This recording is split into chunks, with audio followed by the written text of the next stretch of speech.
जय शिव शंकर। राधे राधे दोस्तों, कैसे हैं आप सब। दोस्तों, महाशिवरात्रि के पावन पर्व पर थोड़ा सा कपूर और लौंग आपके सभी कष्टों को दूर कर देंगे। पूरे साल भर भोलेनाथ की कृपा बनी रहेगी। बनेंगे सारे बिगड़े काम, होगा सभी परेशानियों का अंत।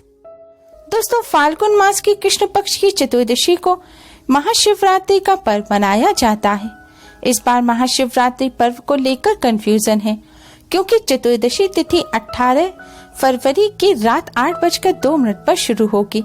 क्योंकि महाशिवरात्रि में पूरी रात भर भोलेनाथ का पूजन किया जाता है, इसलिए इस बार महाशिवरात्रि का पर्व 18 फरवरी दिन शनिवार को मनाया जाएगा। दोस्तों, इस बार शिवरात्रि और प्रदोष व्रत एक साथ हैं और दोनों ही दिन भोलेनाथ को अत्यधिक प्रिय है, इसलिए इस बार की महाशिवरात्रि का महत्व कई गुना अधिक बढ़ गया है। साथ ही इस दिन कई दिव्य दुर्लभ संयोग बनने से इस बार की शिवरात्रि बहुत ही ज्यादा खास हो गई है। इस दिन भोलेनाथ का पूजन करने से पूरे साल भर भोलेनाथ की कृपा बनी रहेगी। शिवरात्रि में निशिता काल पूजन का शुभ मुहूर्त 18 फरवरी की देर रात 12:09 से रात 1 बजे तक है। इस दिन भगवान शिव को प्रसन्न करने के लिए भगवान शिव की शिवलिंग का पूजन अवश्य ही करें। शास्त्रों के अनुसार शिवरात्रि पर ही भोलेनाथ शिवलिंग के रूप में प्रकट हुए थे। इस दिन भोलेनाथ की शिवलिंग का पूजन करने से कष्टों से छुटकारा मिलता है। साथ ही इस दिन भगवान शिव मां पार्वती की कृपा प्राप्त करने के लिए कुछ आसान से उपाय भी अवश्य ही करने चाहिए। आज की इस वीडियो में हम आपको शिवरात्रि के इस शुभ संयोग पर करने वाला एक बहुत ही आसान और असरकारक उपाय बताने जा रहे हैं। इस उपाय को करने से भगवान शिव मां पार्वती की असीम कृपा प्राप्त होगी। भगवान शिव मां पार्वती अपने भक्तों को मनचाहा वरदान प्रदान करते हैं, साथ ही अपने भक्तों की सभी समस्याओं को भी दूर करते हैं। जीवन में चली आ रही बड़ी से बड़ी परेशानी दूर करने के लिए और जीवन में सफलता प्राप्त करने के लिए शिवरात्रि के इस शुभ अवसर पर आप इस आसान से उपाय को अवश्य करें। उपाय करने के लिए शिवरात्रि पर सबसे पहले स्नान कर स्वच्छ वस्त्र धारण करें। गृहस्थ लोगों को आज के दिन शुभ रंग के वस्त्र, खास तौर पर लाल, पीले या फिर हरे रंग के वस्त्र पहनकर भगवान शिव मां पार्वती का पूजन करना चाहिए। ऐसा करने से सौभाग्य में वृद्धि होती है। अब आप भगवान जी के सामने आसन बिछाकर बैठ जाएं और एक कपूर का टुकड़ा लें और 2 साबुत फूल वाली लौंग लें, यानी कि आपको लौंग का एक जोड़ा लेना है। ध्यान रखें, लौंग साबुत होनी चाहिए, उसका फूल टूटा हुआ ना हो। अब इस लौंग कपूर को आप मंदिर में भगवान जी के सामने यानी कि भगवान जी के चरणों में रख दें। अब आप मंदिर में एक दीपक जलाएं और एक सुगंधित धूप बत्ती जलाएं। फिर सबसे पहले भगवान श्री गणेश को प्रणाम करें, भगवान कार्तिकेय को प्रणाम कर मां पार्वती को प्रणाम करें, फिर शिव जी और नंदी महाराज को प्रणाम करें। अब आप भगवान शिव जी के इस मंत्र का 108 बार जाप करें। मंत्र है ओम नमः शिवाय। मंत्र है ओम नमः शिवाय। महिलाएं और कन्याएं नमः शिवाय मंत्र का जाप करें। ध्यान रखें, आपको ओम नमः शिवाय का नहीं बल्कि नमः शिवाय मंत्र का जाप करना है। इस मंत्र का आपको सिर्फ 108 बार ही जाप करना है। अगर आपके विवाह में समस्या आ रही है या दाम्पत्य जीवन सुख में नहीं चल रहा, आप अपने विवाह या दाम्पत्य जीवन के लिए पूजन कर रहे हैं, तो आप ओम उमा महेश्वराय नमः मंत्र का जाप करें।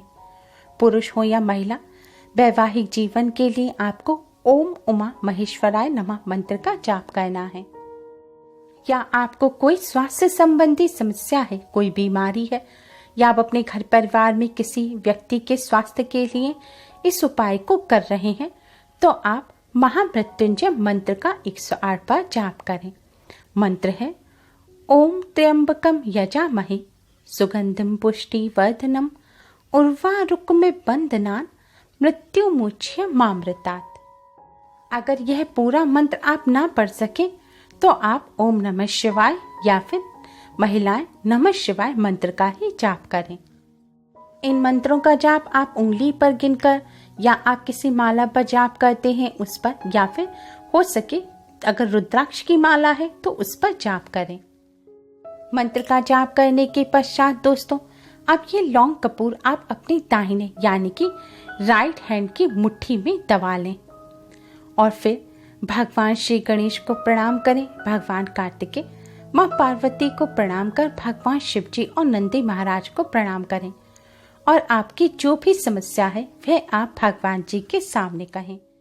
भगवान शिव माँ पार्वती से अपनी समस्या को दूर करने की प्रार्थना करें।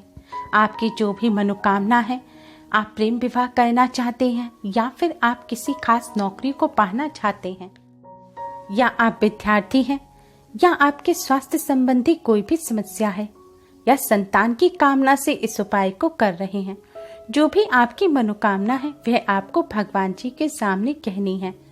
समस्या है उसे भगवान जी के सामने कहें और समस्या को दूर करने की प्रार्थना करें। इस तरह प्रार्थना करने के पश्चात दोस्तों, अब आप एक लोटे में शुद्ध जल लें। इस जल में थोड़ा सा गंगा जल मिलाएं। अब आप इस जल से भगवान शिव की शिवलिंग का अभिषेक करें। जल से अभिषेक करते समय भी आपने जिस मंत्र का जाप पूजन के दौरान किया था उसी मंत्र को आपको पढ़ना है। जब आप अभिषेक कर दें, अभिषेक करने के पश्चात शिवलिंग पर से जो जल की धारा गिर रही हो उसमें से हल्का सा जल लेकर आप इस लौंग कपूर पर लगा लें और फिर भगवान जी की शिवलिंग के पास रखकर ही इस लौंग कपूर को जला दें। आपको सिर्फ शिवलिंग पर चढ़े जल से इस लौंग कपूर को स्पर्श कराकर जलाना है। दोस्तों, किसी कारणवश आप मंदिर नहीं जा सकते, घर पर ही यह उपाय करना चाह रहे हैं, तो आप अपनी समस्या भगवान जी से कहने के बाद इन लौंग कपूर को भगवान जी के चरणों पर लगा लें। अगर आपके घर में भगवान जी की प्रतिमा है तो उन्हें एक पात्र में बैठाकर उनका जल से अभिषेक करें और उसके पश्चात उनके चरणों से इस लौंग कपूर को लगाएं। अगर तस्वीर है तो तस्वीर से भी लगा सकते हैं। फिर आपको यह लौंग कपूर मंदिर में रखकर ही जला देनी है।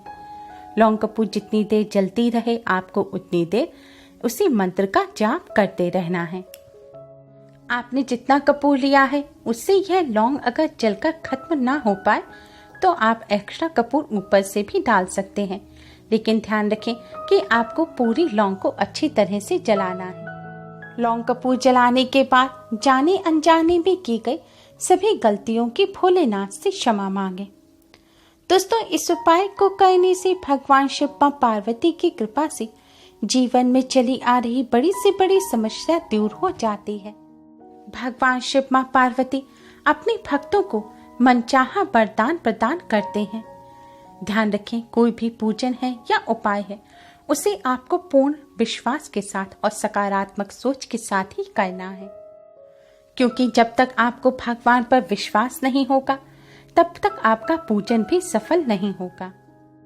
अगर घर पर यह पूजन किया है तो पूजन के पश्चात लौंग कपूर का जो पात्र है उसमें थोड़ा सा पानी डालकर उस राख को पानी में मिलाकर किसी पौधे की जड़ में डाल दें। आपको पूजन के दौरान यह भी ध्यान रखना है कि महिलाओं को भोलेनाथ की शिवलिंग का स्पर्श नहीं करना। ऐसा करने से दोष लगता है, आपका पूजन और व्रत भी स्वीकार्य नहीं होगा, साथ ही मां पार्वती भी नाराज हो जाती हैं। इस उपाय को करने के साथ ही कुछ बातों का विशेष तौर पर ध्यान रखें। आपने शिवरात्रि का अगर व्रत नहीं भी रखा है तब भी आपको आज के दिन प्याज, लहसुन, मीट, अंडे का सेवन नहीं करना है। ब्रह्मचर्य का पालन करें, किसी से अपशब्द ना बोलें, अधिक से अधिक भगवान शिव मां पार्वती का ध्यान करें। शिवरात्रि की रात्रि को अहोरात्रि कहा जाता है।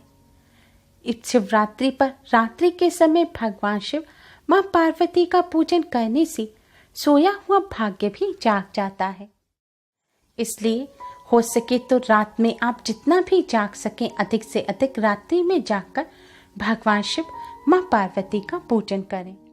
वैसे तो शिवरात्रि में पूरे दिन और रात्रि में पूजन करना बहुत शुभ होता है, लेकिन शिवरात्रि की रात्रि को पूजन अवश्य ही करना चाहिए।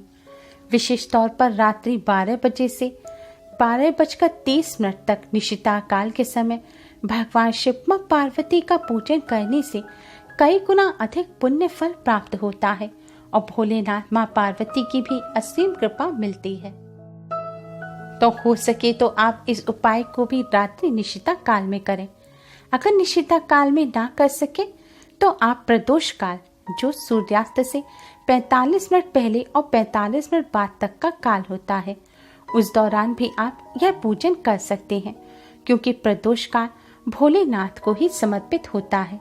यह भोलेनाथ का प्रिय काल है। आप अपनी सुविधानुसार इन दोनों समय में से किसी भी समय इस उपाय को कर भोलेनाथ की कृपा प्राप्त कर सकते हैं। उम्मीद है आपको हमारी ये वीडियो पसंद आई होगी। प्लीज लाइक कर अपने फ्रेंड्स के साथ शेयर जरूर करें और यूजफुल वीडियोस के लिए चैनल को सब्सक्राइब कर बेल आइकन को भी जरूर दबाएं। Thanks for watching. Radhe Radhe. जय शिव शंकर।